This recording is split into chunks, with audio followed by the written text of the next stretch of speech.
Hey y'all, I got this Wisconsin engine I'm working on for a customer, and there's the information on the engine itself. This is the carburetor I'm looking for. It's got the linkage with the threaded rod here. Here's the carburetor numbers off the carburetor off the bottom of it. Here's the numbers on the tag. And this is what the choke setup looks like here.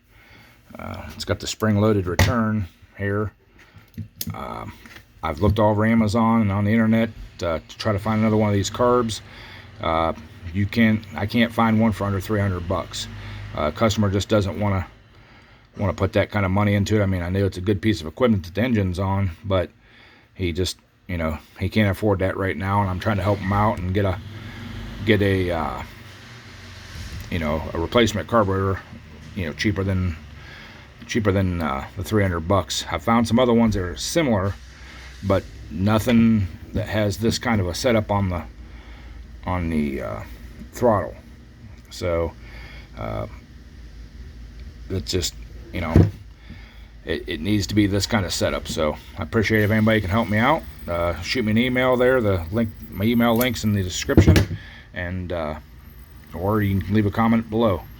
Appreciate y'all.